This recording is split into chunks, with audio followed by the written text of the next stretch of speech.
Uh, Thank you once again. So this is the last session of today, our meeting, and it's my honor to present Dr. Robert K. Houston. He received his fellowship training in neonatology at Oregon Health Sciences, and he was mentored by Dr. S. Gorham Babson and John Reynolds with an emphasis on neonatal nutrition. He's one of the five founding members of Northwest Newborn Specialist, PC in Portland, Oregon, who currently provide medical directors for and staff the neonatal intensive care units at Randall Children's Hospital and Legacy Emmanuel. Providence and St. Vincent Medical Center and Providence Portland Medical Center in Portland, Oregon. Dr. Houston is a board certified in pediatrics and neonatal perinatal medicine by the American Board of Pediatrics. He is chair of the neonatal nutrition and pharmacy and multi-site committee for the Northwest Newborn Specialties. Research publications include studies of the parental trace metals, parental calcium, and phosphate compatibility, nutrient balance studies, and human milk fortification. It's my great pleasure to introduce him, and is going to talk about early fortification of enteral exclusive human milk feeding to improve growth in preterm infant. Thanks a lot, Dr. Houston. Floor is all yours. All right. Thank you, Dr. Khan.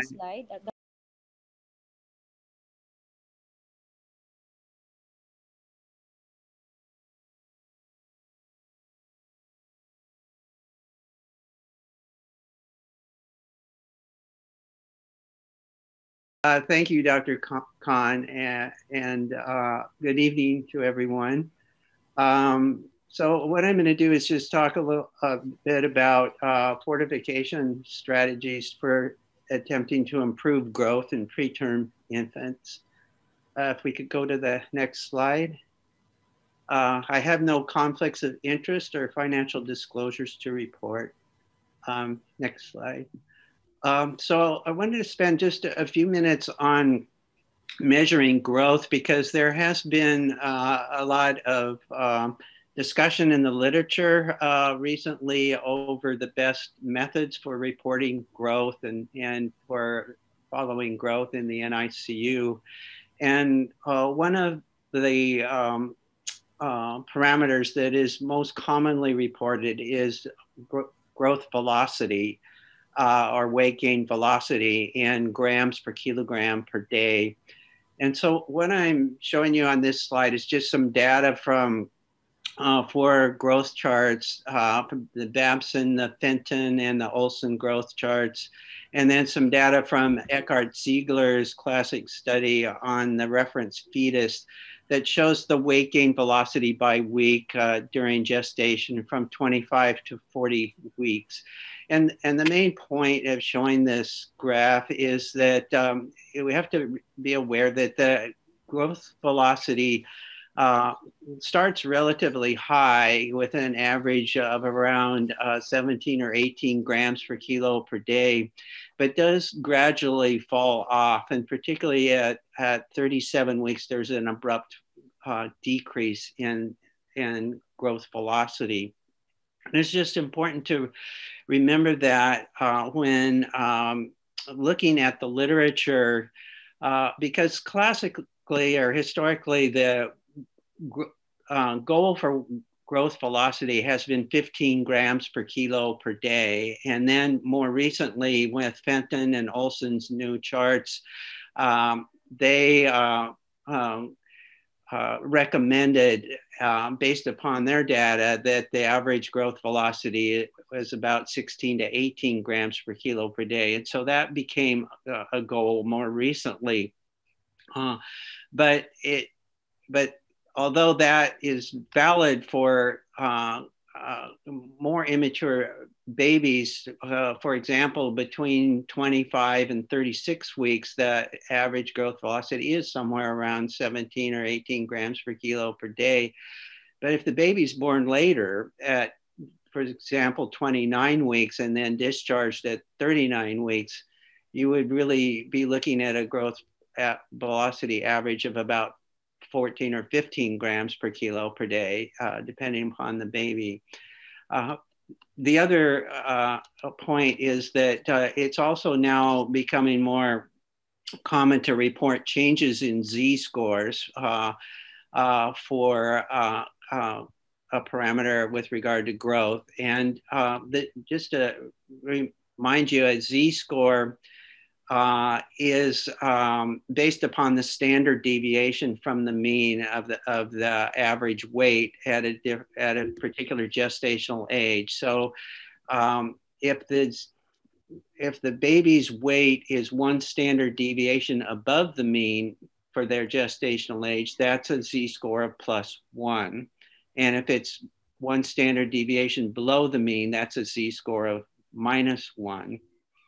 And but looking at this data, the reason I'm pointing it out is that it's common to report the change in Z-score between admission and discharge, or between a certain point when the study begins and the end of the study. But it's very important to look at the groups and be sure that they have the same length of stay and gestational age if you're going to try to compare Z-scores. Because, for example, if you have a group of babies that are admitted at 26 weeks in one group and then discharged at 36 weeks, and the other group was admitted at 26 weeks but didn't get discharged until 38 weeks or so, and if they both have the same growth velocity throughout their hospital stay, the group that is discharged later is going to have an advantage because of this fall off in the growth velocity, which will give them an advantage when you look at the change in Z-score, because they'll be doing some catching up based upon the fact that they're growing at the same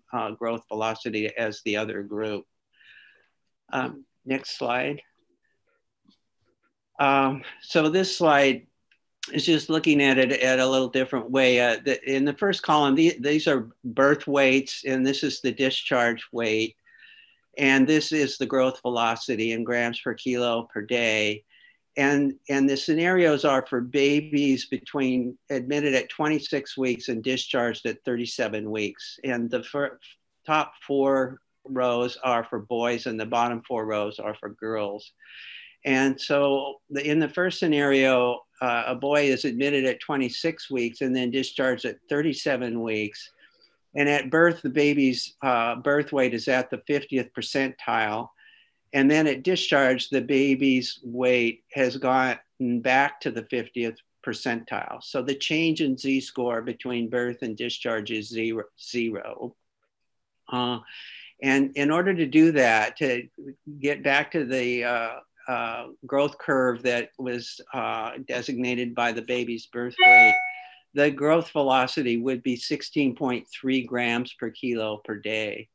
Now, if the baby did not get back to the 50th percentile, but got back to minus 0.8 Z-scores below the 50th percentile, the weight gain velocity required based on the Fenton 2013 data would be 14.6 grams per kilo per day. And I chose this minus 0.8 Z-scores below because there has been a study recently by Rochelle et al. That looked at the average fluid loss in the first week or so of life. And what they found was that for a group of preterm babies that they studied, the average weight loss resulted in an adjustment of the growth curve from the weight, the growth curve designated by the baby's birth weight. After weight loss, the curve was decreased by minus 0.8 Z-scores.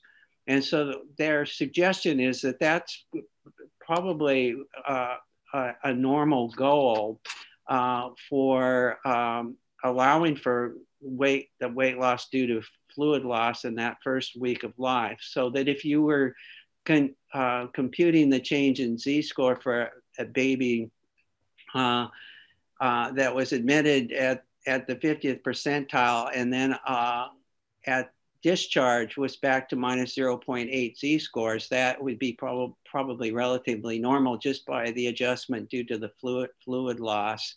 And then after the fluid loss, the baby then, if the baby grows along the normal growth curve, you know, that would be normal. And in addition, they showed that if the baby continued on that growth curve that was adjusted down post-discharge, the baby actually would be on the normal WHO growth curve for infants in the first 2 weeks of life.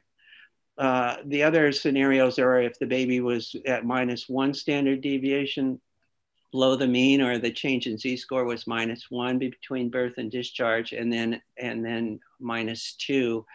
And I chose those just because there is data in the literature now showing that if the change in z-score is at -2 or more negative than -2, that is associated with poorer neurodevelopmental outcome. And you can see that the weight gain velocity at that level, if the baby only gained at 11.6 grams per kilo per day, this baby would end up at -2 z-scores below the mean for the 50th percentile. There's sort of mixed results looking at outcomes between -1 and -2. And then the data on the last 4 rows are for the girls, and you can see that's very similar to what the boys are. Okay, next slide.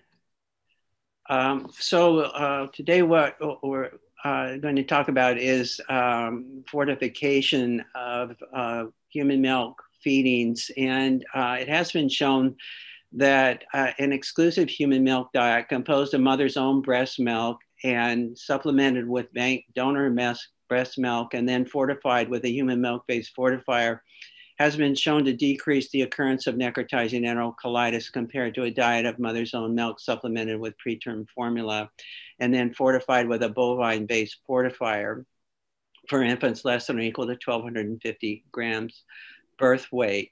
However, some of the studies have shown poor growth for infants on that exclusive human milk diet.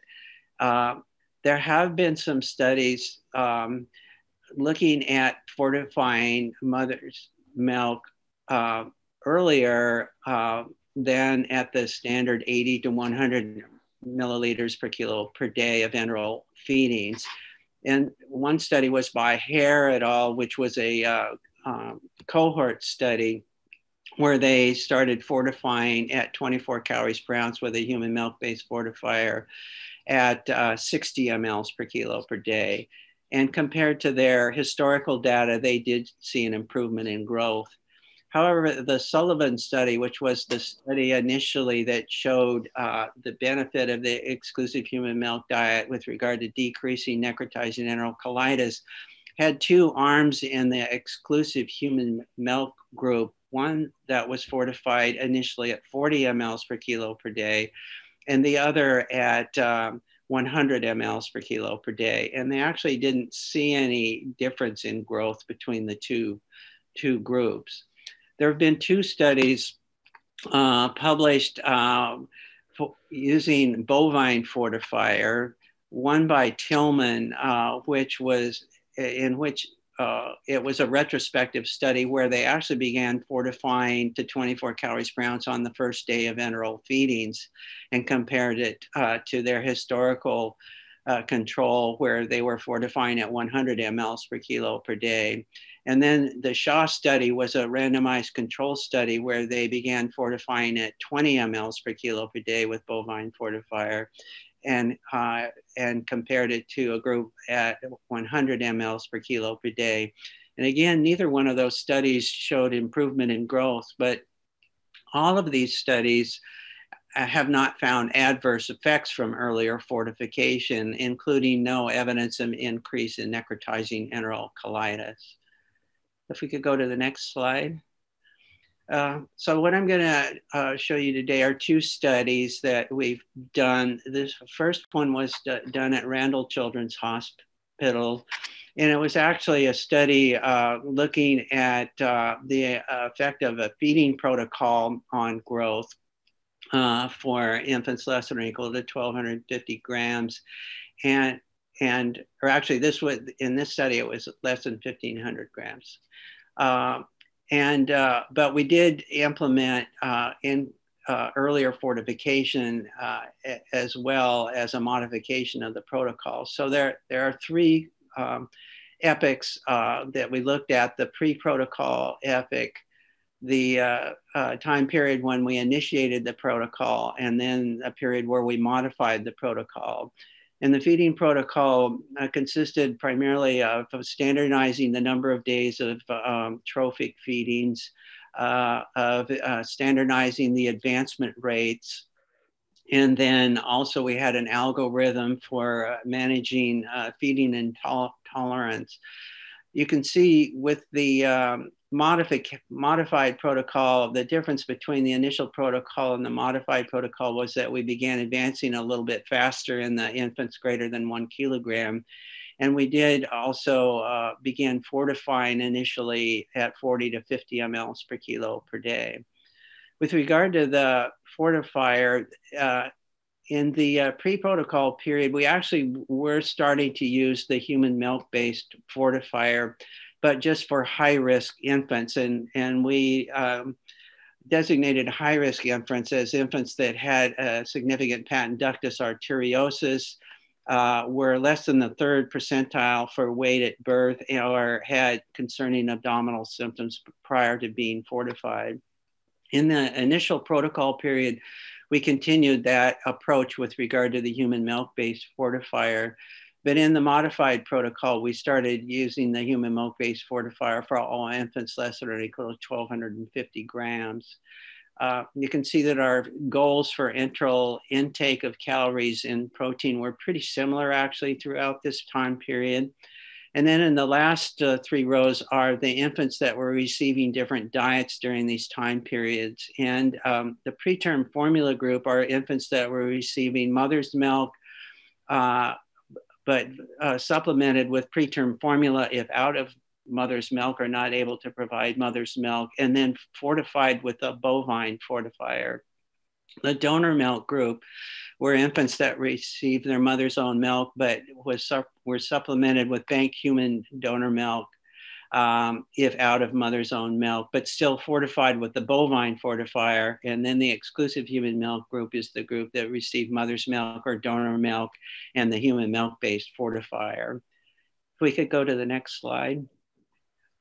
So this slide is just showing some outcomes. And what I'm showing you is the outcomes for the preterm formula group and the donor milk with bovine fortifier and the exclusive human milk groups after implementation of the protocol.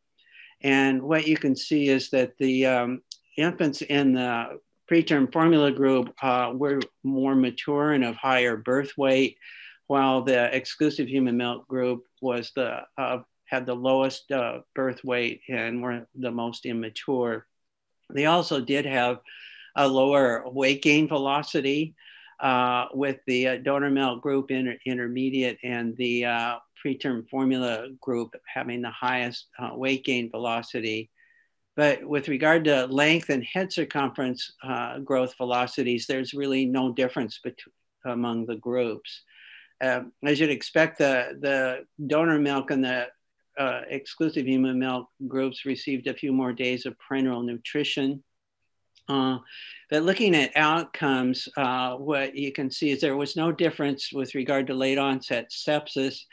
There was a higher incidence of chronic lung disease in the exclusive human milk group, but that group, as we've noted, was a little bit more immature and of lower birth weight, and they also were of somewhat higher acuity. But looking at necrotizing enterocolitis, they had the lowest rate of stage 1 as well as stage 2 NAC, with the donor milk group being intermediate, and then the highest rates of NAC being in the preterm formula group. If we could go to the next slide. Looking at the analysis of covariance for growth, what we did find was that the exclusive human milk diet was associated with a lower weight gain velocity, while the preterm formula diet was associated with a higher weight gain velocity. But we also found that fortification, earlier fortification was associated with a better weight gain as well. And we found that same finding for length, with earlier fortification being associated with a better length gain velocity. For head circumference, the preterm formula group did have a better head circumference gain, but we also found that implementation of the protocol in ERA 2 was also associated with a better weight gain. And again, when we're looking at the analysis of covariance, we're looking at the whole group of babies in all three diets. If we could go to the next slide. And then with regard to clinical outcomes, the only association that was found that was significant was with necrotizing enterocolitis stage 2 to 3, where we found that there was no association with fortification, but there was an association with exclusive human milk group having a significantly lower rate of necrotizing enterocolitis. If we could go to the next slide. So this second study is the study that was just recently published in the Journal of Neonatal Medicine on early fortification. If we could go to the next slide. And this study is a retrospective study of infants of 500 to 1,250 grams birth weight at 4 neonatal ICUs whose breast milk feedings were fortified with a human milk-based fortifier at greater than 60 mLs per kilo per day versus those that were fortified initially at enteral feeding volumes less than or equal to 60 mLs per kilo per day. We had the usual exclusion criteria, including those that developed NEC or intestinal perforation prior to milk fortification. The initial fortification with the human milk-based fortifier was at 24 to 26 calories per ounce and continued for at least 3 weeks or until 34 to 35 weeks. And then, and mother's own breast milk was supplemented with a bank donor breast milk. Infants who were fortified at the lower volume, less than or equal to 60 mLs per kilo per day, the early group, were further fortified with the human milk-based fortifier to 26 calories per ounce at 80 to 100 mLs per day. अच्छा वहीं पे रहो और वो जो है मैं अभी एक लड़के को भेजता हूँ वो तुम्हें फिर कमरे में छोड़ देगा ठीक है सारी वो बात करके तुम्हें we're getting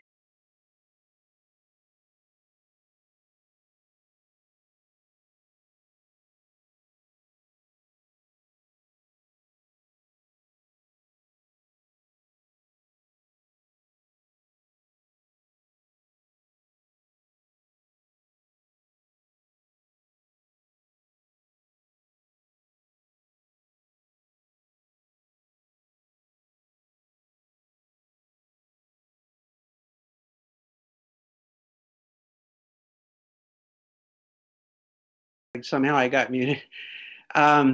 Could we go back a slide?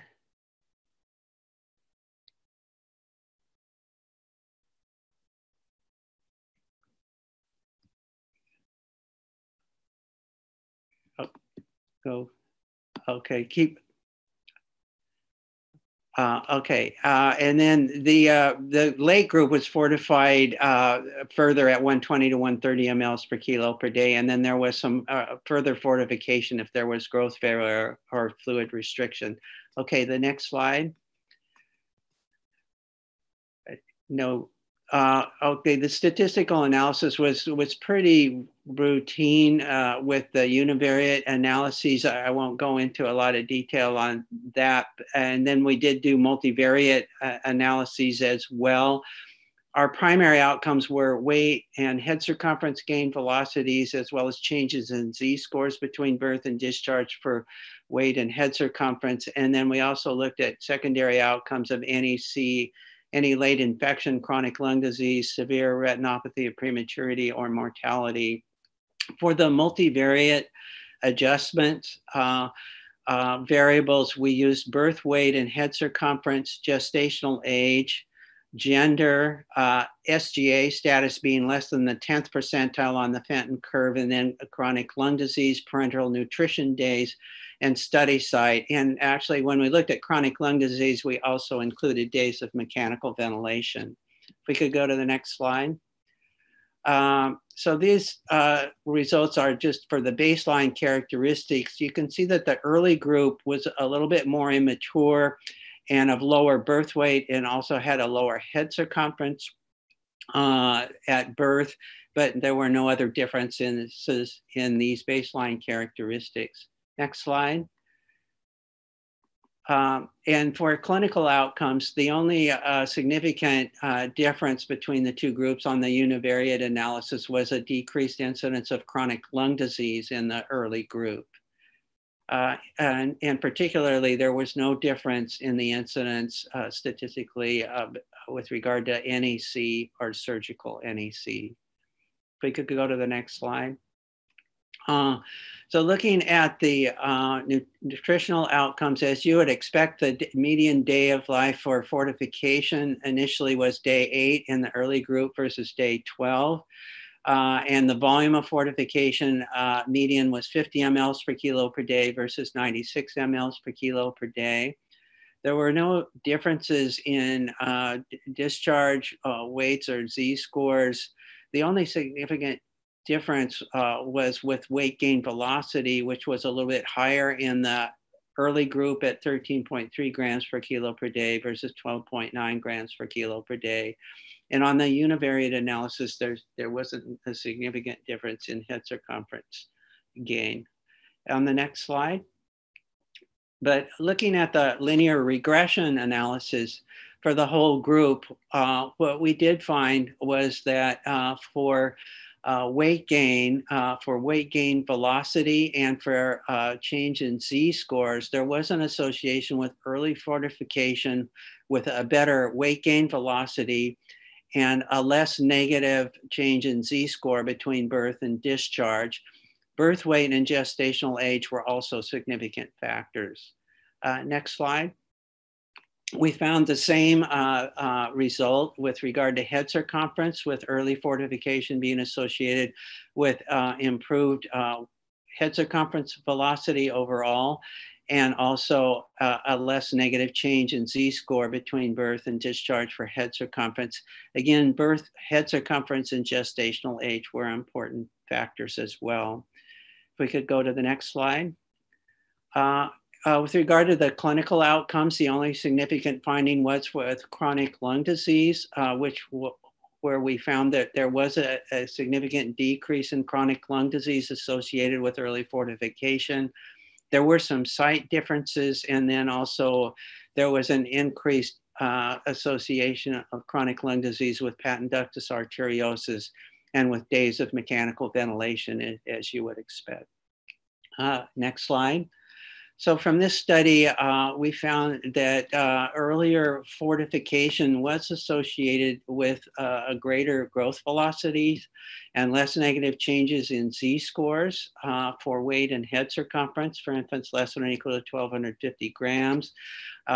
There was also in this particular study an association with decreased chronic lung disease, but there was no effect on NEC related to early fortification. Next slide. This study is limited because it is a retrospective study, and therefore significant findings are associations and do not prove causation.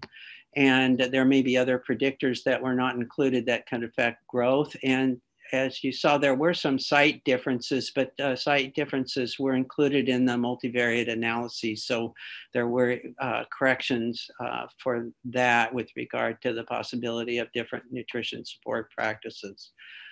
Next slide. This last slide is just showing you sort of the evolution of our incidence of chronic lung disease at Randall Children's Hospital, the unit involved in the first study I discussed in more detail, and comparing it Randall is a type C bond unit, and type C units are units that have all services, including cardiac surgery. And so I'm comparing the data to the type C units in the bond database. And the red line is the bond 25th percentile, the incidence of NEC at the 25th percentile. So you want to be as low as you can be, obviously, for this parameter. And what, as you can see, we had this very striking increase in NEC in 2006 and 7, and that's when we started using the human milk-based fortifier for the high-risk infants. We started using donor milk as a supplement to a preterm formula in mid-2009. We initiated the initial feeding protocol in October of 2011, modified it in October of 2013, as I showed you on the slide of the feeding protocols.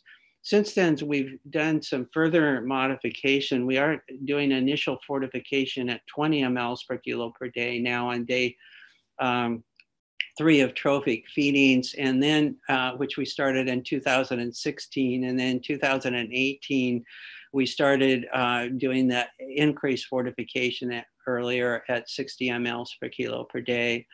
And you can see that our rates of NEC have gone down and are remaining relatively low as we've modified our fortification strategy. We're still looking at our growth outcome for these two changes, still evaluating that. Next slide. I think, yeah, this is just references that for you. And that is it. Thank you.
Thank you very much, Dr. Houston. It's a great pleasure to have you. Now we will move to our next talk, and as always, give me a great pleasure to introduce Dr. Richard Poland. If I introduce Dr. Richard Poland, then the UAE time it's going to be 12 midnight. So I think I will make it a little shorter with his permission. Dr. Richard Poland is the William T. Speck Professor of Pediatrics at Columbia University. He was the division director of the Division of the Neonatology from 1998 to 2020. He published over 200 original papers, 20 books, and all of you familiar with fetal and neonatal physiology, workbook in practical neonatology, pediatric secrets, fetal and neonatal secrets. He published more than 200 abstracts. He is the chair of NICHD, Neonatal Research Network Executive Steering Committee, and he is the immediate past chair of the subboard of neonatal perinatal medicine. So always, Dr. Poland, it's a great pleasure to have you. Floor is yours. Thanks a lot to be with us. So thank you.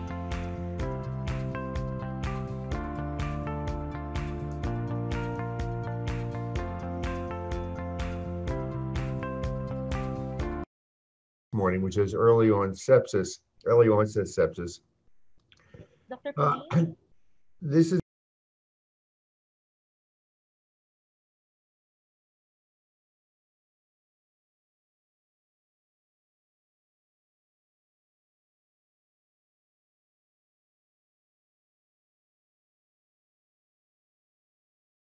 Night. It's always a pleasure to be with you, although it's a virtual visit rather than an in-person visit. And we hope we can change that in the future. And my topic this morning is early onset sepsis, finding a needle in a haystack. And it's one of my favorite topics to speak about in neonatal medicine. I bring you greetings from my hospital. You see the newest portion of my hospital on the left part of the screen. It's called the Morgan Stanley Children's Hospital at Columbia University. And the NICU is located next to the top floor. Now we have a modern newborn ICU, as you might imagine, with the latest technology. And across the country and maybe across the world, we're known for our lowest rates of bronchopulmonary dysplasia and our use of non-invasive ventilation. But in our country, we're also known for having the best looking faculty. And here we are. I can't hear your laughs, but this may look like someone you know from our country. And when I was a fellow, though, I trained at Columbia. And when it came to a baby who might have sepsis, I would call that a no-brainer, which means that we just sort of did things automatically. We started those babies on penicillin and kanamycin and treated them for 5 days after a blood culture. And in fact, most babies got better. Now, we knew that aminoglycosides had a toxicity associated with them, both ototoxicity and nephrotoxicity. But we never dreamed that certain combinations of antibiotics might actually increase infant mortality. And that's certainly true about the third generation cephalosporins. And the concept of dysbiosis hadn't been developed yet. It certainly is now. And a change in the microbiome of the newborn infant has been associated with an increased risk of bronchopulmonary dysplasia and necrotizing enterocolitis and late onset sepsis. What we didn't realize at the time, but we should have realized it, is that indiscriminate use of antibiotics or using them freely prolonged hospitalizations and increased expenses. And I'll show you an economic analysis in a second. Separated mothers and babies, which interfere with breastfeeding and clearly interfere with bonding, and led to unnecessary procedures and a risk of IV infiltration, which is not a trivial one. It's fairly common in all of our NICUs. This is the economic analysis I just mentioned. This is by Malloy in 2014, who said the cost in the United States to prevent one death of a baby by admitting and treating every infant exposed to chorioamnionitis for 48 hours would be $10 million. That's just our country, and these are data from 2014. And as you know, many international societies have recommended that we treat every infant exposed to maternal chorioamnionitis. Let me start with some numbers. First of all, sepsis overall is an uncommon disease. The incidence varies from country to country, but in general, it ranges from a half up to 1 per 1,000 live births. Obviously, if you're looking at a higher risk population, for example, babies born to mothers with chorioamnionitis, the number can be higher. In well-appearing term and late preterm infants, the incidence of early onset sepsis is quite low. It's only about 1 in 25,000. Sepsis workups, as you know, are far more common than infants who have a positive blood culture. And half of all sepsis workups, at least estimated, are for clinical symptoms with babies with non-infectious diseases. Now, the story in preterm babies is a little more serious. About 3/4 of deaths from all early onset sepsis occurs in our VLBW babies less than 1,500 grams. Almost 90% of VLBWs receive broad spectrum antibiotics for possible sepsis because nobody wants to miss a baby with sepsis. Prolonged antibiotic therapy is used in about 1/3 of those ELBW babies. And we know that prolonged antibiotic therapy, which is defined as more than 5 days, has been associated with increased risks of death, chronic lung disease or BPD, late onset sepsis, and necrotizing enterocolitis. So the question we ought to think about is, how do we identify the infant with clinical signs or risk factors is actually affected? That gets back to my original slide. It's like finding a needle in a haystack from all the other symptomatic babies who are not infected.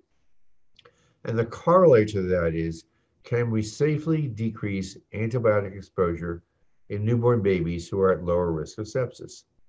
And these are the main opportunities. One is healthiest appearing late preterm and term babies who are at least 35 weeks gestation with any risk factor infection. And that includes chorioamnionitis. So that's a population that probably doesn't need to receive antibiotics at birth. And the second population are preterm babies of any gestational age with no risk factors for infection, born by elective cesarean section for maternal indications such as preeclampsia, with either artificial rupture membranes or rupture membranes at delivery. Again, that's a very low risk population. So there are two methods that have competed for how we can decrease antibiotic exposure in our late preterm and term population who have risk factors for sepsis. There's a sepsis calculator, which I'll speak about in some detail, that's accompanied by serial observations. And then there's a protocol of just doing serial observations and not using the sepsis calculator. Remember, the sepsis calculator takes into account clinical signs and symptoms. Again, we'll talk about that in a moment, where serial observation starts with a population of babies who are well appearing, but who then develop signs and symptoms and are started on antibiotics following a blood culture. Now, whenever we talk about any topic, we'd love to hear about evidence. We like Cochrane reviews. And there's a famous saying that goes, absence of evidence is not evidence of absence. So, and that was said by Carl Sagan, an astrophysicist. So not every topic we find in neonatology is supported by clear-cut randomized clinical trials, but it does not mean that the observational trials are incorrect. And I've often said in rounds in my NICU is that evidence is not all it's cracked up to be. We have to accept wise scholars and observational data in our management of babies. Now, as you know, babies can get infected by 4 different pathways. 2 of them are very uncommon, including retrograde infection from the abdominal cavity or infection introduced at the time of amniocentesis. And 2 of them are more common. One is hematogenous dissemination through the placenta. Those are the so-called torch infections that can infect newborn babies during fetal life. And then there are ascending infections from the vagina. And the ascending infections lead to a chorioamnionitis. The new term is really intraamniotic infection. And chorioamnionitis or intraamniotic infection is a key step in the pathway of early onset sepsis. So how much of it is it as a risk factor? So it depends on gestational age. In the population of babies we're going to be speaking about for much of this lecture, in a baby born to a mother with chorioamnionitis, the risk of its sepsis is relatively low. It's probably 1% or less. On the other hand, if you look at a very immature population, and these are data from the NICHD Neonatal Research Network of babies 22 to 28 weeks gestation, that relationship is much stronger. So at 28 weeks, about 14% of the women have clinical chorioamnionitis, and 1 out of 14 develops early onset sepsis. And at the very lowest limits of viability, at 22 weeks, which some centers are practicing, the incidence of clinical chorioamnionitis is about 28%, and about 1/5 of those babies will develop early onset sepsis. The definition of chorioamnionitis, or what we call intraamniotic infection, is important because it determines how we manage those babies. And there are a series of national and international guidelines, which goes something like this, that if a baby's asymptomatic, but the mother has chorio, most national guidelines recommend a blood culture at birth with or without laboratory testing and begin broad spectrum antibiotics. These were the recommendations of the Committee of Fetus and Newborn in the US. the NICE guidelines as part of the UK, and also the CDC guidelines. And I participated in several of the US guidelines. And for that, I'm going to say, I'm sorry, because at the time we wrote those guidelines, we thought it was the best practice, but it is probably not. And what were the consequences of those guidelines, CDC, fetus and newborn, and NICE guidelines? It led to increased workups for sepsis in babies who were totally well appearing, prolonged antibiotic therapy solely based on lab values. I always say that I never decide about who to treat or not to treat based on lab values, and increased length of stay on unnecessary invasive procedures, especially lumbar puncture through the NICE guidelines. So the question is, can we diagnose intra-amniotic infections or chorioamnionitis with better precision? Therefore, we'll end up treating fewer babies. Well, there are lots of definitions for chorioamnionitis. Most of them are not very practical. For example, at the top is histologic chorioamnionitis, looking at the placenta. It's a great idea, but most of the data from birth doesn't come back for several days. We can look at elevated cytokines in amniotic fluid. Again, not very practical. We can look for positive culture PCR from amniotic fluid, not generally done. And therefore, we commonly rely on maternal symptoms of chorioamnionitis or intra-amniotic infection. Fever, tachycardia, high white blood count, uterine tenderness, fetal tachycardia are all signs of chorioamnionitis. In 2017, there was an important document published by the American College of Obstetrics and Gynecology, which redefined chorioamnionitis or intra-amniotic infection, and that was based on a workshop I led at the NIH in the preceding year. So they identify 3 categories of possible infection. The first is non-infection. It's isolated maternal fever. That's a fever of 38 to 39 with nothing else. And for example, with an epidural, you can see a fever of in that range that's not due to infection.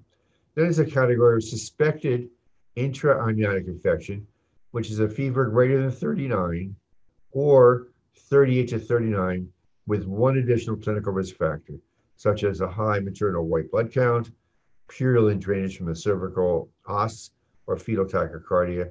And finally, there's a category of confirmed intra-amniotic infection based on a positive amniotic fluid test consistent with infection or evidence of placental infection or inflammation. So let me show you a case. I'm going to ask how you'd manage this baby. We're going to have to do it virtually. This is baby Kim, delivered at 37 2/7 weeks gestation, so it's an early term gestation. But there was prolonged rupture of membranes for 26 hours. In addition, the mother was culture positive for GBS, root B streptococcus, and received intrapartum antibiotics, ampicillin, gentamicin, but just 2.5 hours prior to delivery, and she had a low-grade fever, which was significant of 38. The baby was suctioned and dried by the nurse and placed on CPAP, which is what we do at Columbia, with just room air. APGAR scores were pretty good, and the respiratory distress went away, and the CPAP was discontinued. And I think I have a picture of baby Kim in our nursery. Oh, there he is, looking very alert and active. And the question is, how would you manage this baby? And the choices are supportive care, no antibiotics, testing or cultures, and really just watching the baby, getting a blood culture and using broad spectrum antibiotics, or do screening laboratory tests, white blood count, CRP, and blood culture. And I know you're thinking about the answer. The one I like the best is A, and I'll provide a rationale for that in a second. But for those of you who are following some of the guidelines from NICE guidelines or from the CDC, you might say to yourself, this mother has chorioamnionitis, and do a blood culture and start broad spectrum antibiotics. When I get a baby admitted to the NICU, I ask myself 2 questions if there's a risk of sepsis. Is the baby symptomatic or asymptomatic, and what are the various risk factors? So if a baby is critically ill and symptomatic, that's a no-brainer. I think we're all going to treat that baby with antibiotics. If the baby is well appearing, but there's risk factors for sepsis, you have some choices. You might decide to observe that baby, or you might do some diagnostic testing to help you make the decision. Or if it's a preterm baby, you might actually decide to treat that baby. But there's a third group of babies that we have to think about. And those are babies who do not have risk factors, but are not critically ill, but they're symptomatic. What do? What I do is wait, because many babies will go through a physiologic transition, and in 4 to 6 hours, those babies will be clinically asymptomatic. So I observe those babies. If they continue to be symptomatic, then I might do diagnostic testing to decide who needs treatment. But I have a very low threshold for treatment if my diagnostic testing is abnormal or the babies are becoming progressively more ill, or if the diagnostic testing is normal and the babies have minimal signs, I might decide on no treatment. So if you pick up most textbooks and ask what are the risk factors for sepsis, you see a list that looks like this, and on the right is the incidence of proven sepsis. So if there's prolonged rupture membranes for 18 hours, the risk of sepsis is about 1%. If there's combinations of risk factors, such as prolonged rupture membranes in a preterm baby or low APGAR score, the risk can be as high as 4 to 6%. And I want you to look at where the arrow is here. If the mother's group B strep positive and she has signs of choreo, the risk can be as high as 20%. But these babies are all symptomatic. When we wrote the old guidelines, we didn't realize that it's the symptomatic babies that have a high incidence of proven sepsis. So now we're going to get to the sepsis score or sepsis algorithm. And it was initially developed by Gabriel Escobar and Karen Popolo. And they did a study of babies greater than 34 weeks gestation. They identified babies with sepsis in the first 72 hours of life. They had 350 babies and about 1,000 controls. And what made this study unique is instead of using cutoff values, such as prolonged rupture membranes for 18 hours or maternal fever of 38 degrees or 100.4, they treated those risk factors as continuous variables. And I'll show you that in a second. But importantly, about a third of the infants with positive cultures were asymptomatic in the first 12 hours of life. So here is the risk of sepsis according to gestational age. The black line is the actual data from their study. The red line is the smoothed out data. And the dotted line is the incidence of chorioamnionitis in their population, which is about 0.5 per 1,000 live births. And you can see it's a U-shaped curve. The risk of sepsis goes up with what we call post-term gestations, and it goes up also if the baby's born as a late preterm baby. And this is a similar graph, but looking at duration of ruptured membranes. And you can see here, the risk of sepsis goes up with 18 hours. That's the classic definition of ruptured membranes or prolonged ruptured membranes. But it goes up even earlier. So there are shorter durations of ruptured membranes associated with an increased risk of sepsis. And with very prolonged duration of ruptured membranes, the risk goes even higher. And this is the risk of sepsis according to maternal temperature. 100.4 is often the definition of a high maternal temperature, but the higher the maternal temperature, the greater the risk of early onset sepsis. So they took those risk factors and developed a sepsis score based on gestational age, weeks and days, the highest maternal temperature, duration of ruptured membranes, the mother's GBS status, positive, negative, or uncertain, whether she received treatment for that or just broad spectrum antibiotics, and were they given 4 hours prior to delivery. And if you go back to baby Kim and plug in all the values, which I've done for you, the answer comes out to a predicted probability of sepsis of 1.61 per 1,000 live births. And if you think that the baseline risk factor is 0.5, is clearly elevated, that's a baby that the sepsis screen would say, get a blood culture, or perhaps get some diagnostic test, but not treat. And then Dr. Popolo and Dr. Escobar, using a similar database, incorporated the baby's clinical signs with those historical risk factors. So they had a pretest probability of sepsis based on the historical data, and then they looked at the baby's clinical presentation, and came up with a new probability of sepsis. And that's a form, as you know, of Bayesian analysis. And there are three groups of babies based on clinical signs.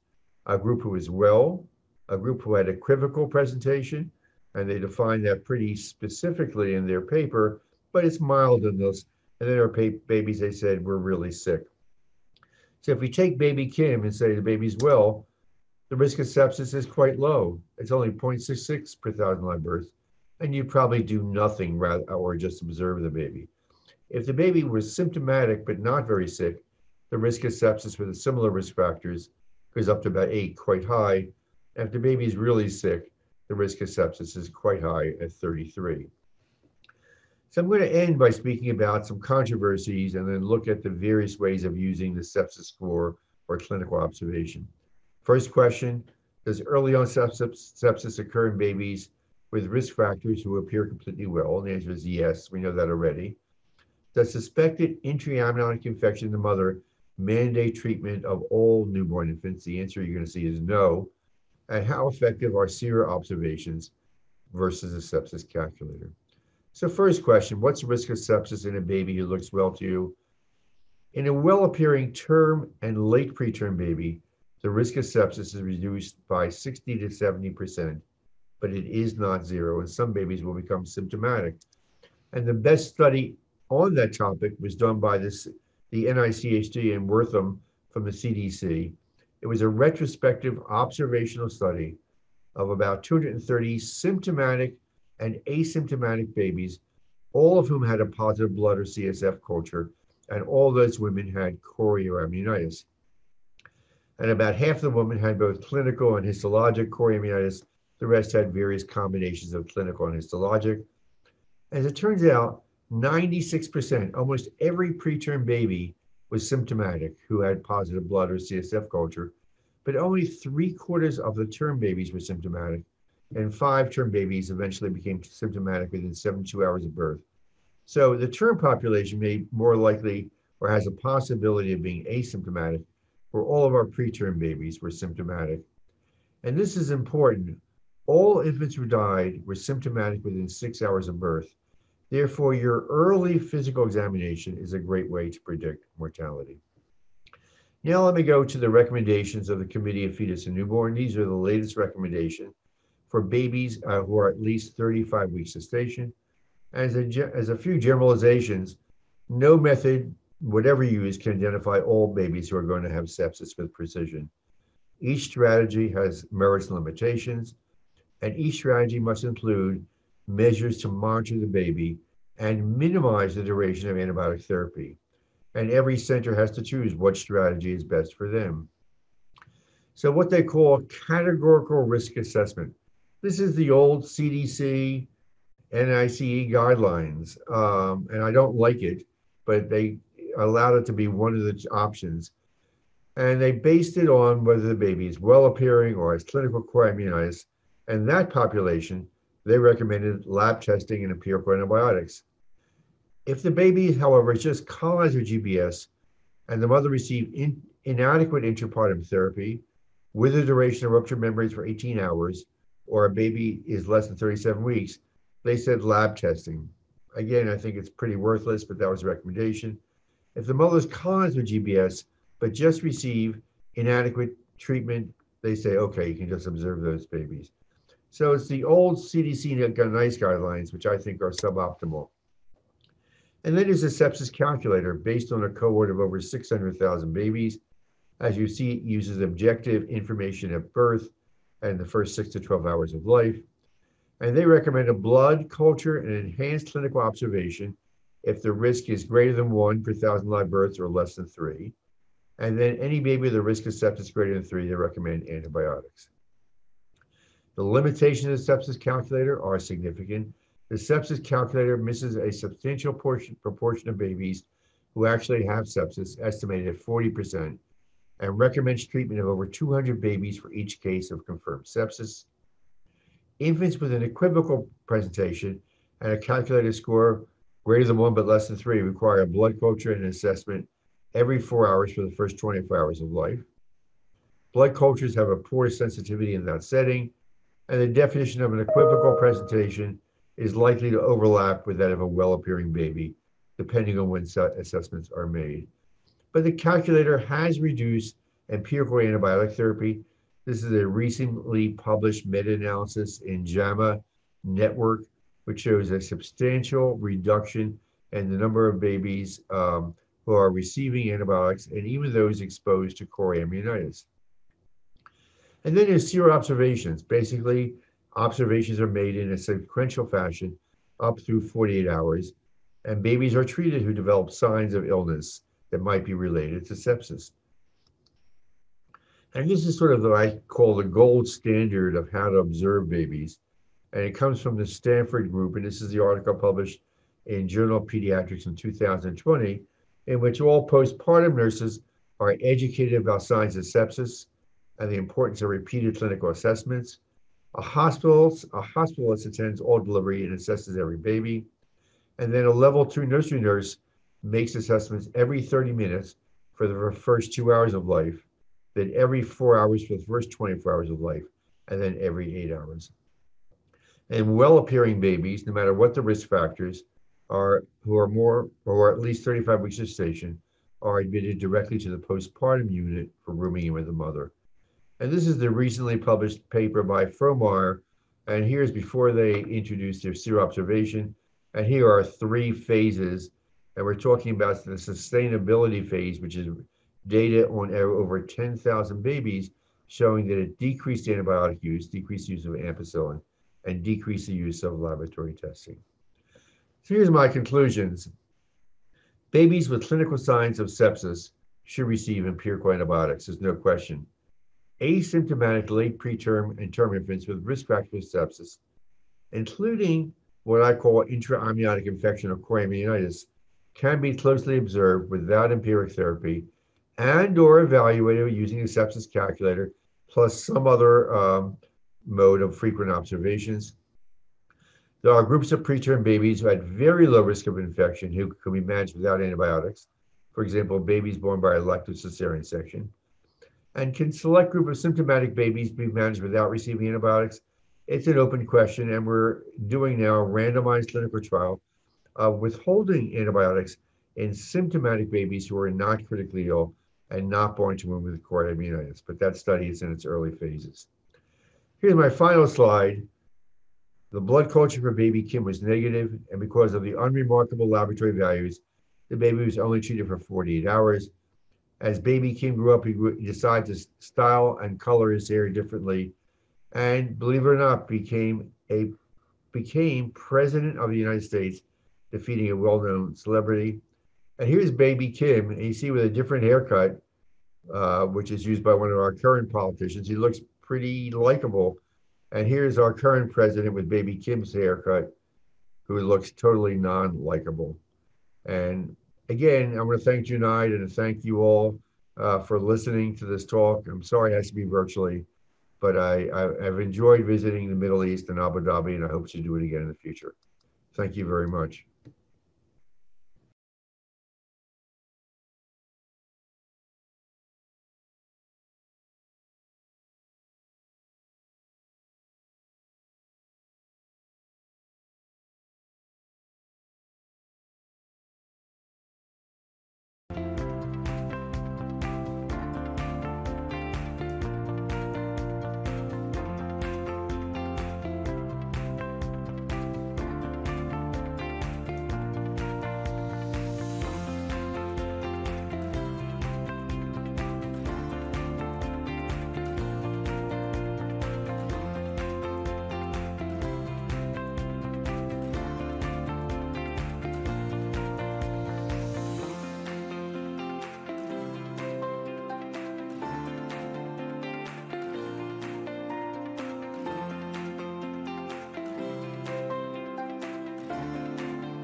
Sorry, I think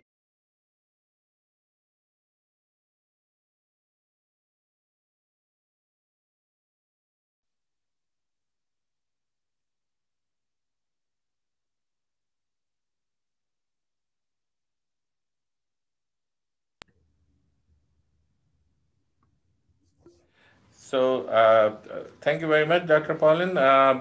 We had a lot of questions, but we can have a few. But after this, our last but not the least talk, and it's again my pleasure to introduce Dr. Maria Victoria Fraga, is attending neonatologist at Children's Hospital of Philadelphia and an associate professor of pediatrics at the Perman School of Medicine at the University of Pennsylvania. Under the mentorship of Dr. Harish Kriplani, Dr. Fraga trained in neonatal functional echocardiography with Dr. Nicholas Evans in Sydney, Australia, and subsequently developed the neonatal point of care ultrasound program in the newborn intensive care at CHOPS, where she currently trains attending neonatologists and neonatal fellows in diagnostic and procedural bedside ultrasound. She is current chair of the Pediatric and Neonatal Ultrasound Committee at the Society of Critical Care Medicine. She is especially interested in the bedside assessment of neonatal cardiac hemodynamics to serve as an impetus for the innovative research and to benefit and improve patient care. So it's my pleasure, and Dr. Maria is live with us virtually, but her talk is pre-recorded. So we will play her talk and then we will have some panel discussion. If you remember who were with us in Abu Dhabi, that she did a very nice workshop when she visited us in end of February and the beginning of the March. So Zandy, can you please start the... Okay, thank you so much.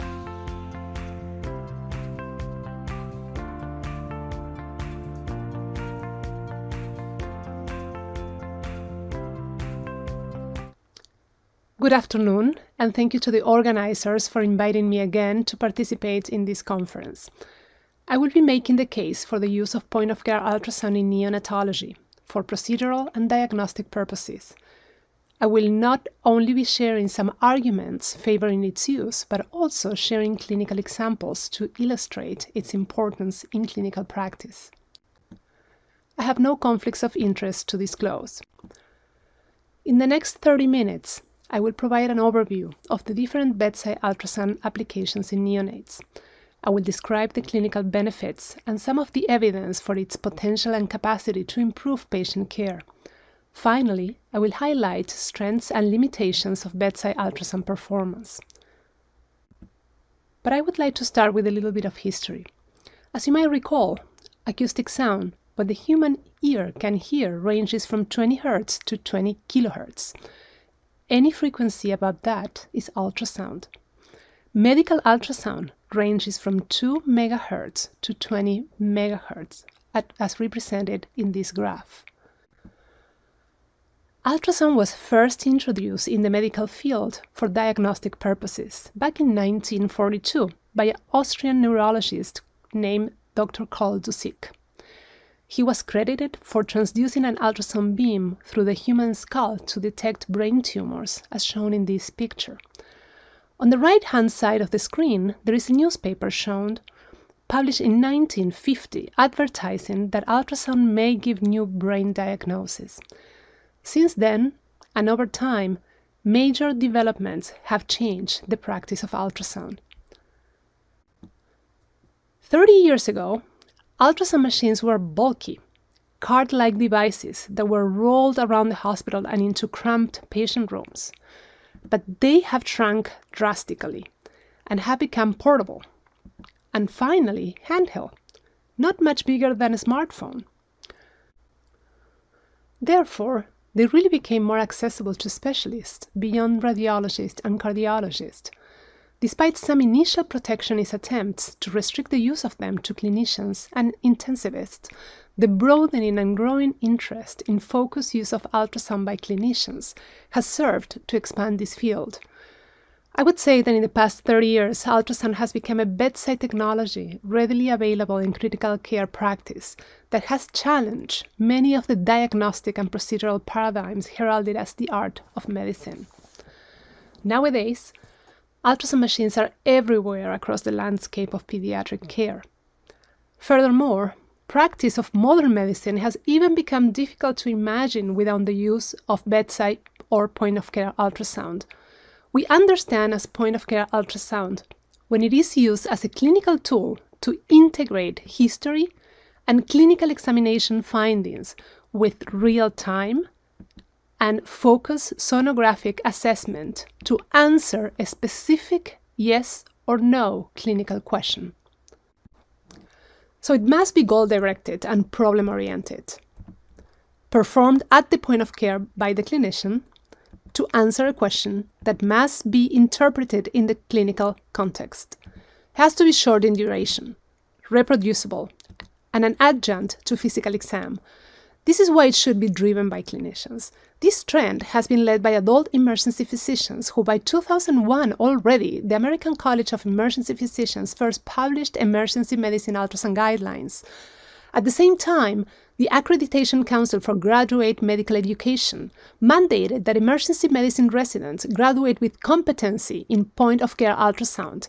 They were followed by anesthesiologists and pediatric emergency medicine, who have been able to develop and publish a policy statement endorsed by the American Academy of Pediatrics on the use of point-of-care ultrasound by pediatric emergency physicians as a diagnostic tool to expedite clinical decision-making, to direct follow-up diagnostic imaging, and to aid in procedural guidance.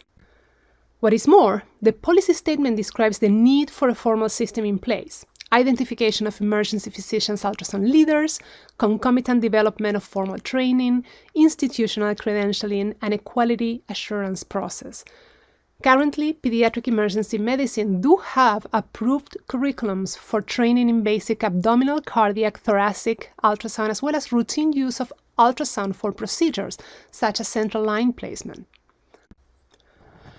We know that in the United States, point-of-care ultrasound education has already been incorporated in medical school curriculums.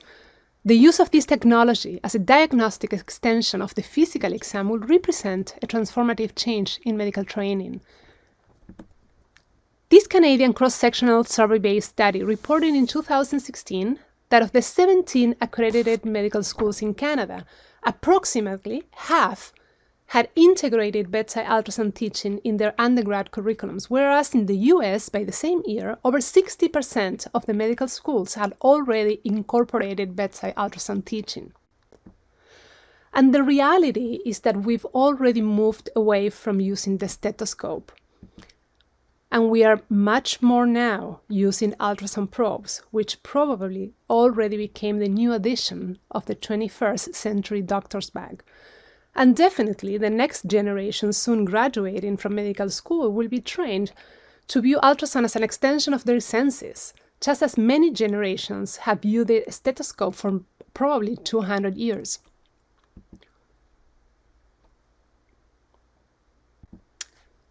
But what about us? What about us physicians out from medical school who practice as intensivists? We know that in the US, and this information has been collected through surveys, 96% of pediatric emergency departments and 90% of PICUs have access to bedside ultrasound. However, roughly 50% of them have formal training at their institutions. Most places still do not have formal training. What's happening with neonatology? Well, unfortunately, as you are all well aware, we are far behind.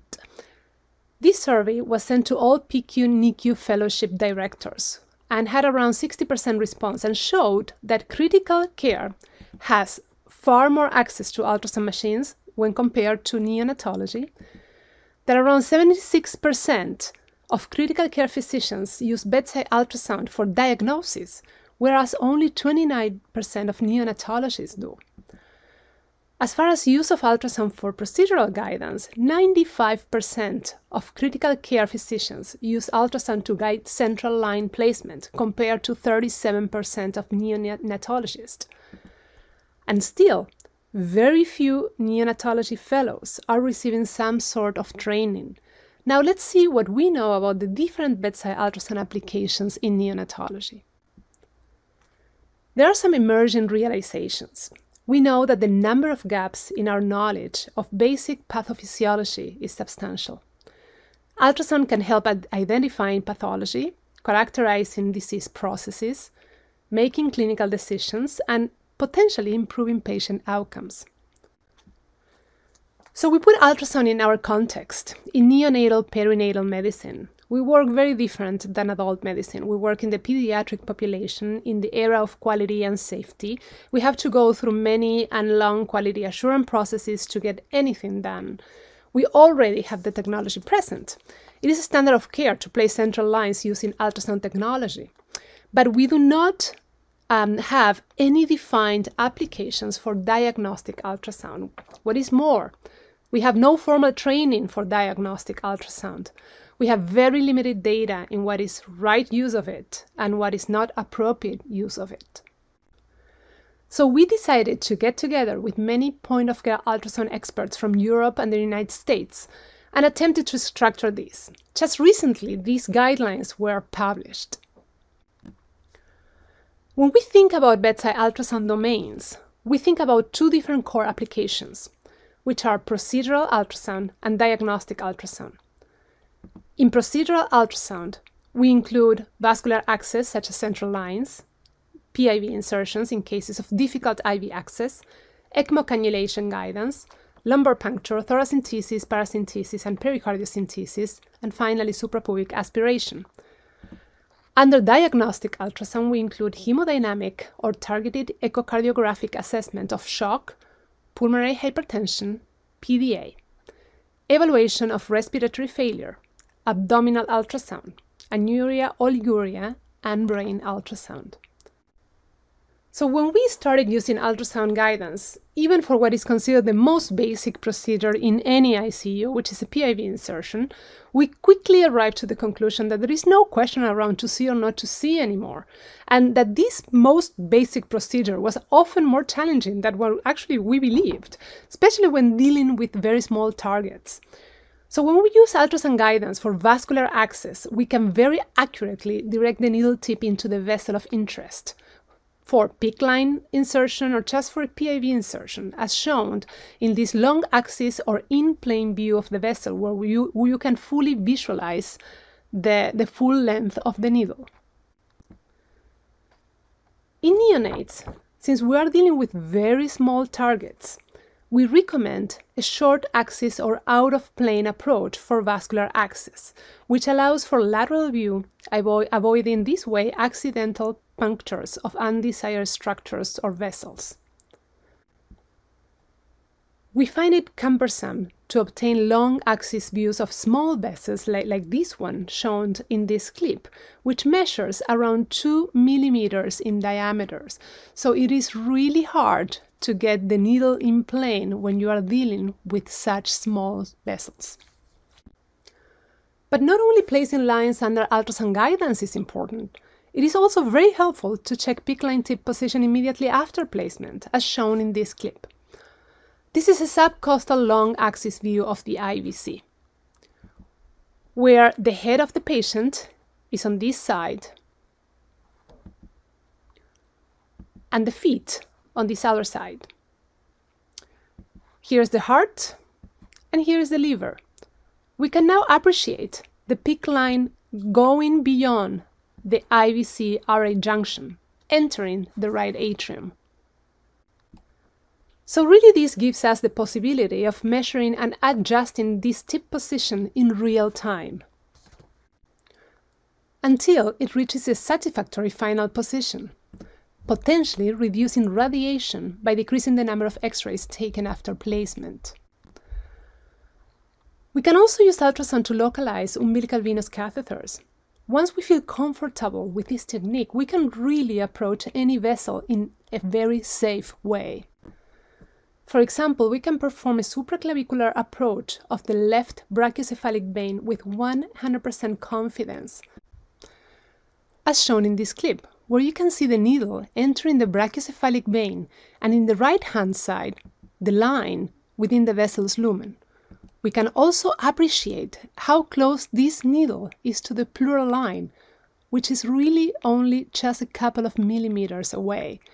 Only when you see this, it's very hard to imagine how these procedures were, and somehow still, are probably performed blindly. This is the same for arterial line placement. This is a short axis view of the radial artery. You can see the needle tip approaching the artery. Here is another example on how we use ultrasound to place and guide this needle in a pedal artery of a 600-gram infant with just one attempt, as shown in this video. Inserting a needle in a 1 millimeter diameter is hard and requires a high degree of skill, and repeatedly, ultrasound demonstrates the ability to increase such skill, resulting in improved provider performance and, of course, patient safety. Not only useful during ECMO cannulation to guide cannula position, but also after 24-48 hours when severe anasarca has developed and there is a complete loss of anatomic landmarks. Ultrasound can help, as in this case, identify deep venous cannula position, extending below the diaphragm into the liver and guide its repositioning. I would like to show you another example. Probably everybody would agree that these cannula are deep, venous and arterial, based on the X-ray. Looking at the venous cannula, now we are looking at them with linear probes, which actually give us a much better image of the entire cannula. We confirmed that it is located in the IVC hepatic vein.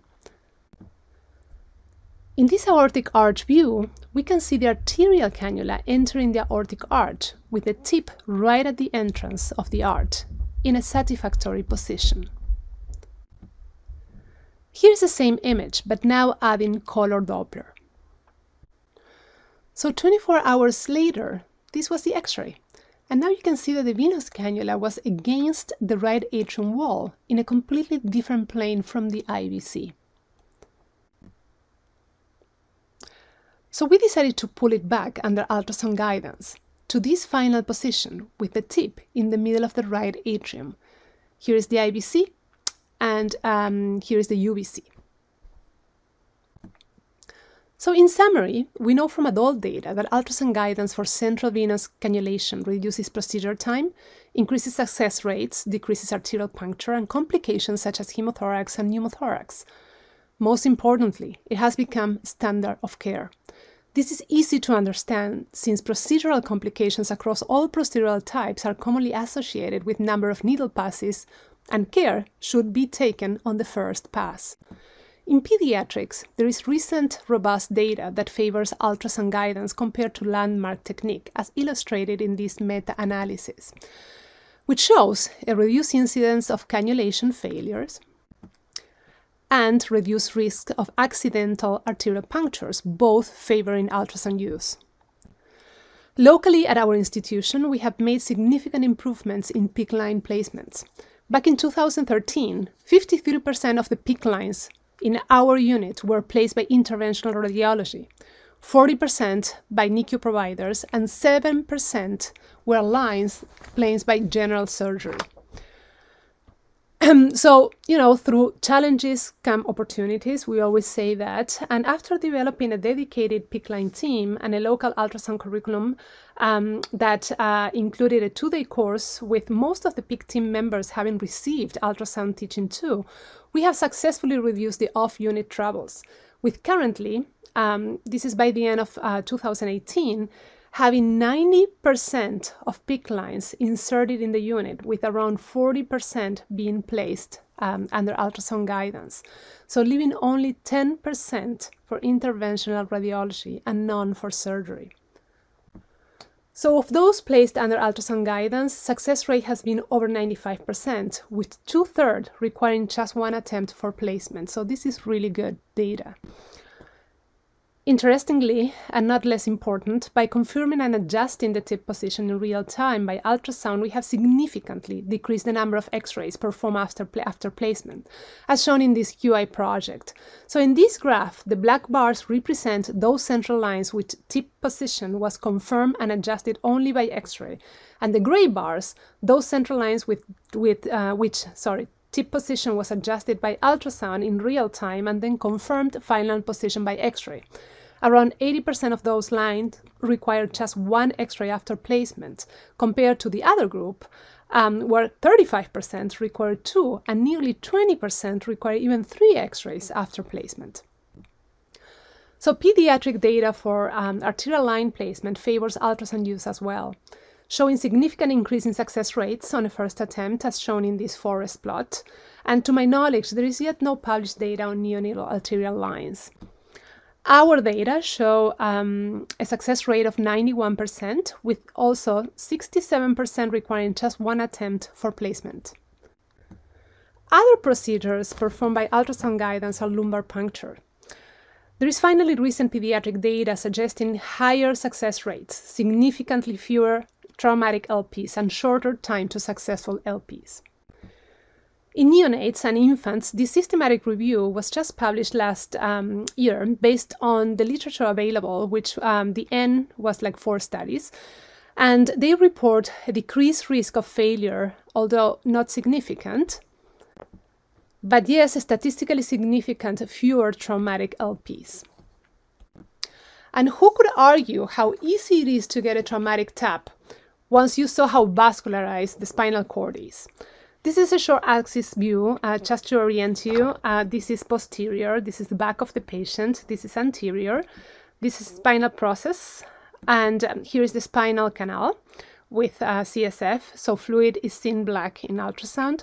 When we apply color Doppler, we easily visualize blood vessels around the spinal canal. So by performing a spine ultrasound, we can visualize the conus medullaris. In this example, we see the spine in a long axis view. So the red arrow is now pointing at the conus medullaris, and the blue arrow is pointing at the needle in an in-plane view being directed into the spinal canal. Again, the black areas represent CSF. We can perform paracentesis guided by ultrasound. The clip on the left is showing the needle insertion, and the clip on the right shows the visualization of the epigastric vessels, being this way able to safely avoid them. Or simply confirm the presence of urine and obtain a sample through a suprapubic tap. Good afternoon, and thank you to the organizers for inviting me again to participate. So in summary, procedural ultrasound increases safety, efficiency, and there is no question that it improves patient care. And really common sense tells us that visualization of equipment and anatomy is a benefit to both patients and providers. Although there are not too many RCTs comparing landmark technique versus ultrasound guidance, I think at this point procedural ultrasound has moved probably beyond equipoise.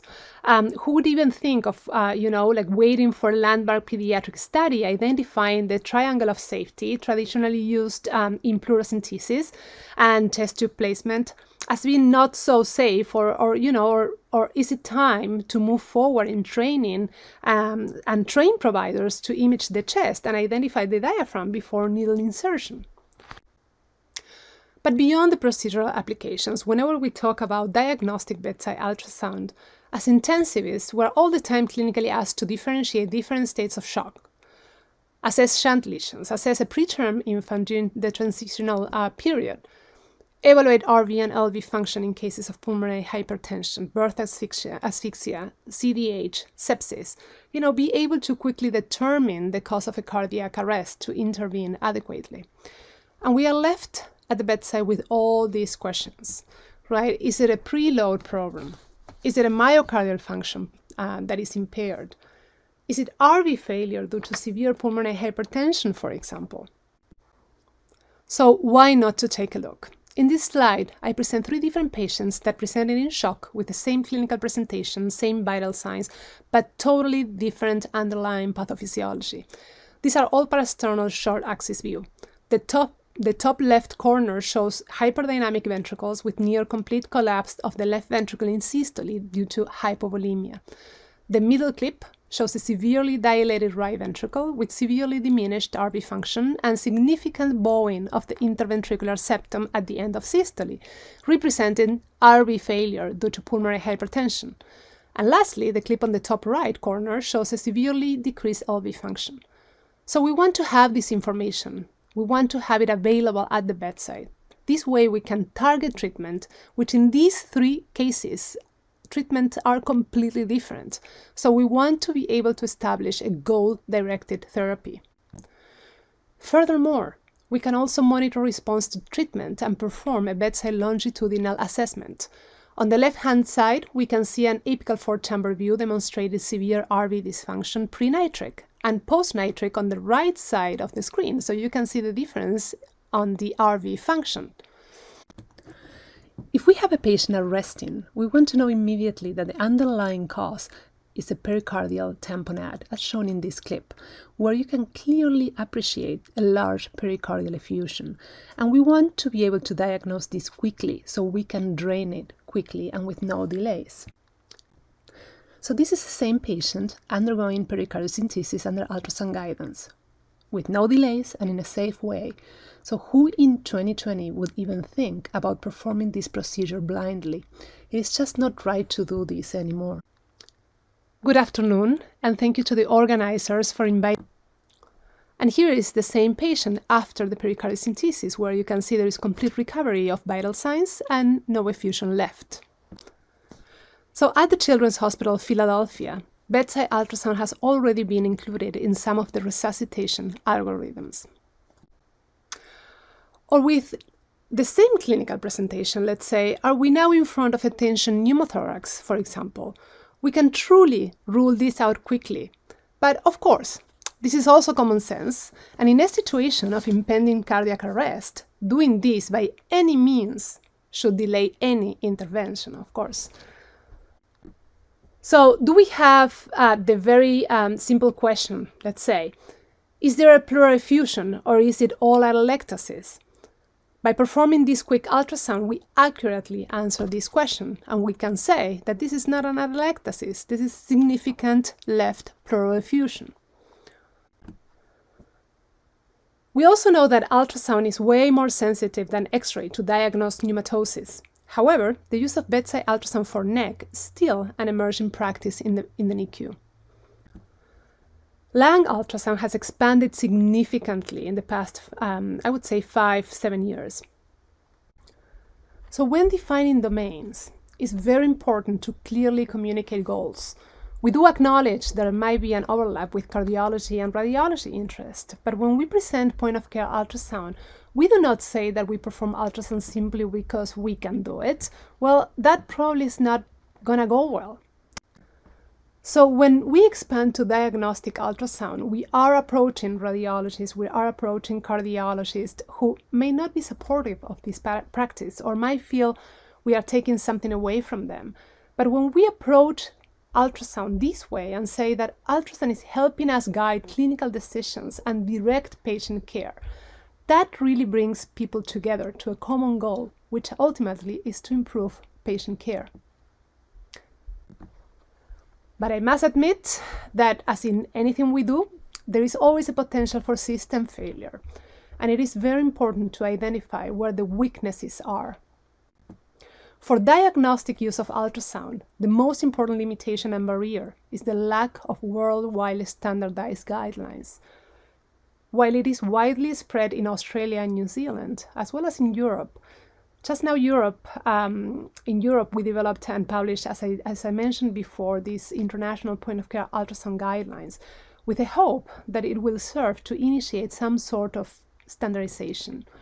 In the United States, only pediatric emergency medicine has a well-established curriculum endorsed by the American Academy of Pediatrics. As far as targeted neonatal echocardiography, this application is very well defined and widely spread also in Australia and New Zealand, where they do have training guidelines.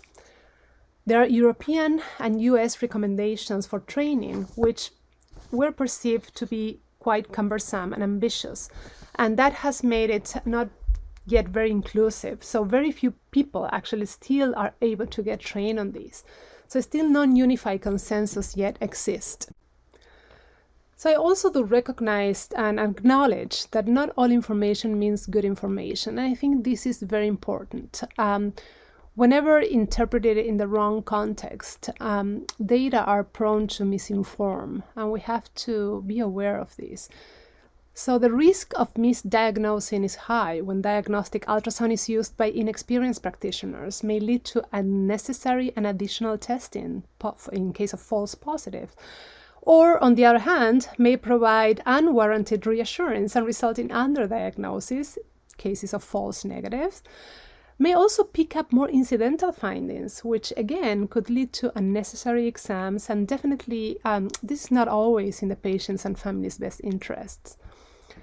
So with this, a fear factor comes along, and fear to potential litigations due to misdiagnosis, for example. Well, fortunately, Dr. Shahab Nouri looked at this, and through this study suggested that point-of-care ultrasound use and interpretation has not been a significant cause of lawsuits against neonatologists. So I would say that for now, it is more a perceived factor rather than a real. And in fact, I would also add that there is some literature reporting that there is increased risk of litigations in situations where an ultrasound machine was available and was not used.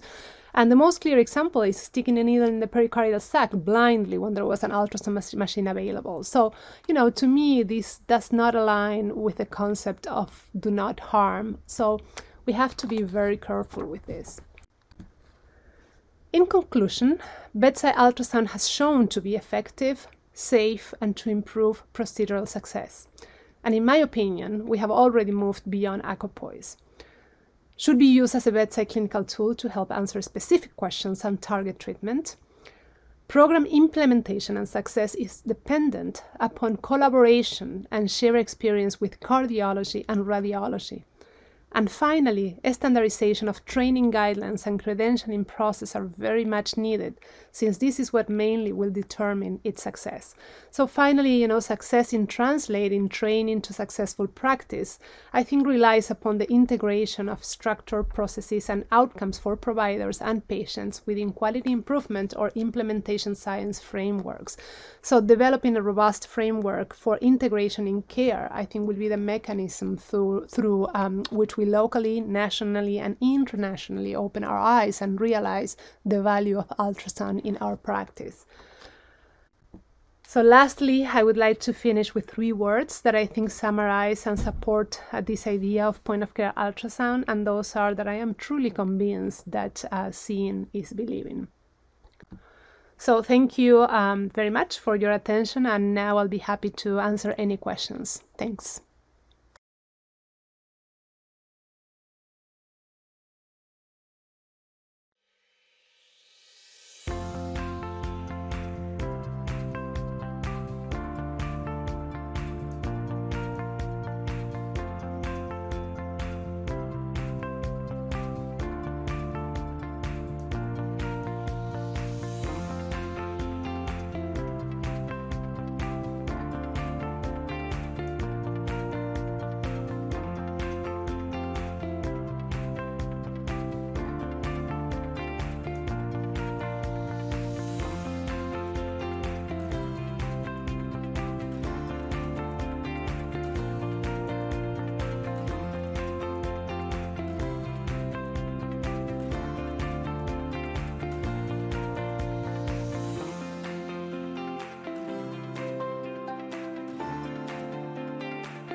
So thanks a lot, Mackie, for your nice presentation. We still remember your workshop. We have a lot of questions, and I think Dr. Richard Pollan connection is lost, so he's not with us. So Dr. Houston, there are a couple of questions for you. How early you can diagnose the failure to thrive, pre-me? Well, in the NICU now, particularly in North America, and I think this is going on in other countries as well, there have been some guidelines published. It was the first reference that I listed on my references, the Goldberg paper, are guidelines on diagnosing malnutrition in the NICU.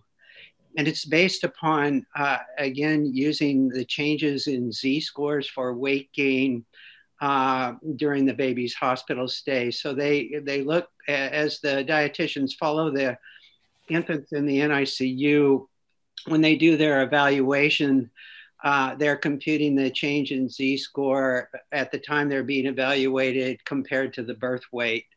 And if the change in Z-score is more negative than minus 1.2, that's moderate malnutrition. If it's more negative than minus 2, that's more severe malnutrition. And then that guides them as far as their interventions are concerned. There's some other criteria that they list as well, but that's the primary one that they use.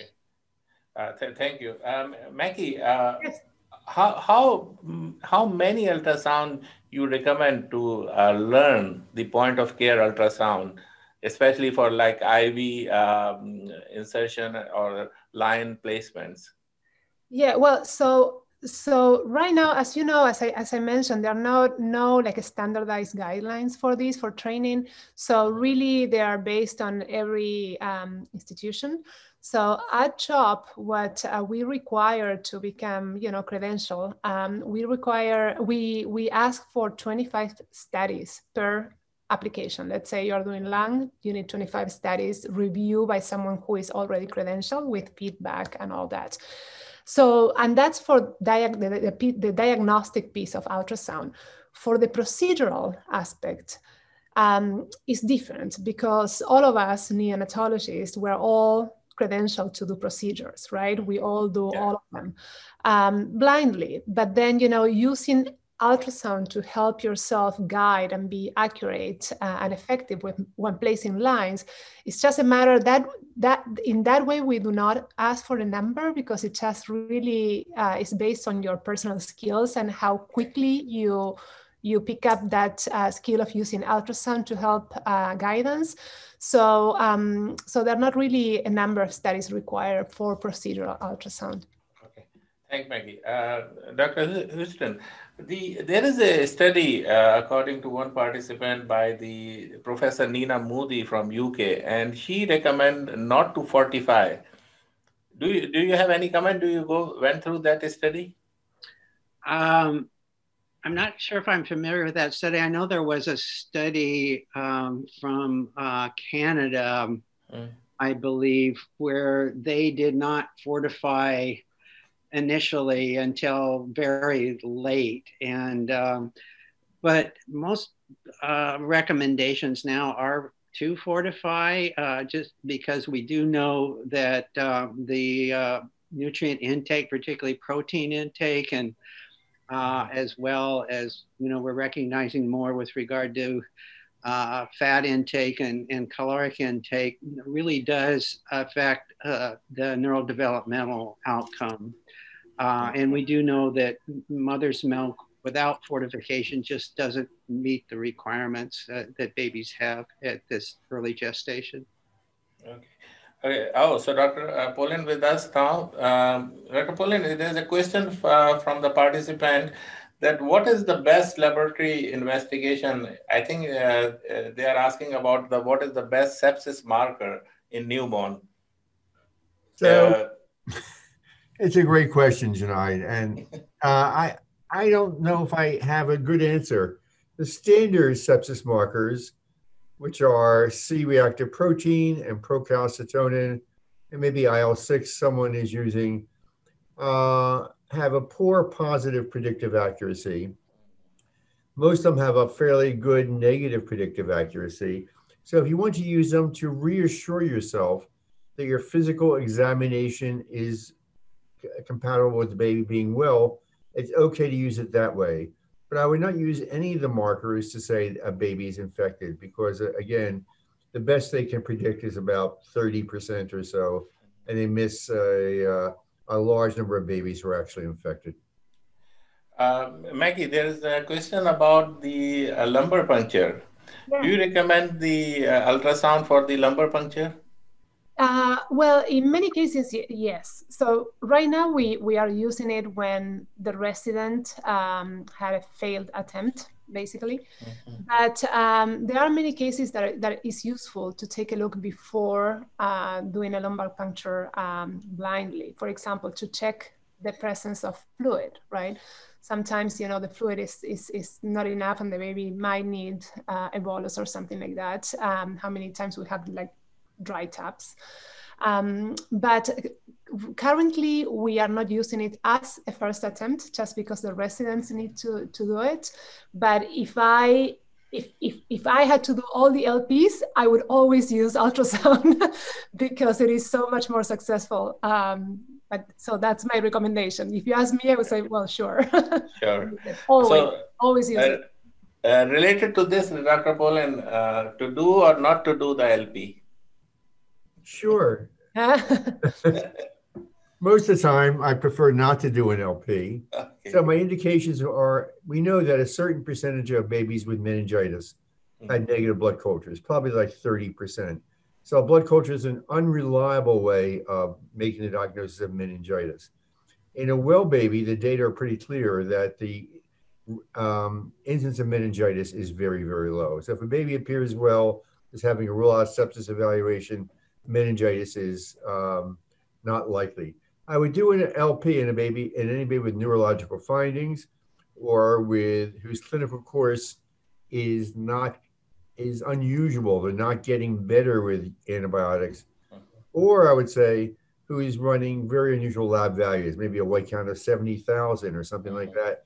And the baby, it just is not fitting in the usual baby with a rule out sepsis evaluation. And then I would consider doing an LP. But most of the time, and any baby with a positive blood culture obviously needs an LP. Most of the time, I do not do lumbar puncture. Dr. Houston, there's a question about the stratification. I mean, you already mentioned in your talk, but one of the participants asking that so the breast milk is the best, then the donor milk, and then the formula. This is the stratification or the order. Yes, I mean, currently, the recommendation, if possible, is to use mother's own milk, and then if out of mother's own milk, the preference is to fortify with donor bank breast milk. But if that's not able to be done, then preterm formula. It would be the other resort. There's another question that how long you recommend to fortify the breast milk after the discharge. So let's say 25 to 26 week of discharge at about 34, 35 week of gestational age. So after discharge, how long you recommend to fortify the breast milk? Yeah, that's it's a good question, and it's one where really it's an individual. Each individual baby is a little bit different, but generally the criteria, if the baby is still considered to be, needing catch-up growth, and particularly if the baby has evidence of osteopenia, elevated alkaline phosphatase, low phosphoruses, then continued fortification post-discharge is recommended. If the baby's doing well and appears to be within a good range with regard to growth and otherwise feels stable, then just going to let the mother advance her breastfeedings, and using breast milk is recommended. A lot of the extremely preterm babies need a little bit of fortification, and sometimes the recommendation will be to maybe fortify 2 or 3 feedings per day if possible, and then have the mother work on breastfeeding the other feedings. Okay. Question for Dr. Poland, that what do you think about empiric antibiotics? Mostly starting penicillin, gentamicin, or ampicillin, gentamicin, but there's some, I think this is from some other country, they said that in their setup, they are using ampicillin cefotaxime. And you mentioned that the third generation is going to have some problem and then high mortality or this thing. So do you have any comment on that? So clearly cefotaxime is great for gram negatives, for gram negative meningitis. Either cefepime or cefotaxime are drugs of choice. But there are these observational studies that third generation cephalosporins have been associated with an increased mortality. The only time I use cephalosporin, ampicillin cefotaxime, is in a baby whose mother got a lot of magnesium during labor, because we know that aminoglycosides like gentamicin can cause neuromuscular blockade, and especially in the setting of high magnesium levels. So if I'm concerned about hypermagnesemia in a newborn baby, especially a preterm baby whose mother received magnesium, I might use cefotaxime for that rollout. And all of our other babies, we use an aminoglycoside. Usually gentamicin is our choice. Okay. So this is a very interesting question for Becky, and this is not from me. You opt not to answer that. Somebody asked that what probe you recommend, which company probe you recommend? What company what? The probe, the ultrasound probe for doing the POCUS. Yes. Which probe you recommend? Oh, what what machine do I recommend? Yeah. I can tell you what we use, but there are many options. First of all, what I recommend is a portable machine, which is Okay. a small machine that you can take everywhere in the unit. So, Okay. you know, and every brand has these portable machines.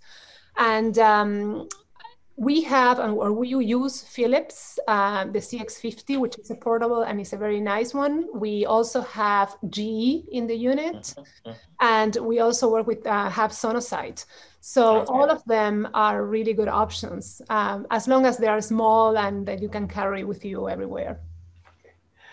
So, because of the timing, there are a lot of questions. So I can catch Dr. Poland tomorrow again, and for Mackie and Dr. Houston, we will email you a lot of questions. So, because for the time constraint of this setup, we have to end the session now.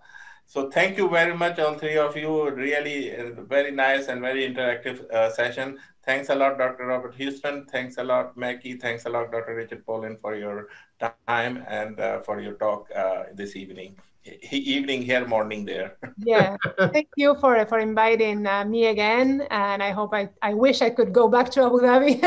Of course, it depends if the favorite politician of Dr. Poland win or not. So it depends on that. You're right, Junaid. Thank you. Thank you very much. I hope to visit your country at some point. Thank you. Thank you very much. Thanks a lot. All right, thanks. Thank you. Bye. Before I do the closing, I have to announce the winner of today's smartwatch. It is Hussain Muhammad Abdul Karim Hussain, who is most interactive throughout the day. He's the pediatrician from Salmania Medical Complex, Bahrain. If he's still online listening, our team will contact you and send your gift of a smartwatch. So after this, I will wrap up the session. Today we have a very extensive but really interesting day. And thank you for being interactive. We have a lot of questions. The papers after papers are coming from all over the globe. And inshallah, we'll see you tomorrow again with another few very, very exciting and extensive sessions. Thank you very much. All good night from here. Where is good morning somewhere? So enjoy the rest of the day. Thank you very much.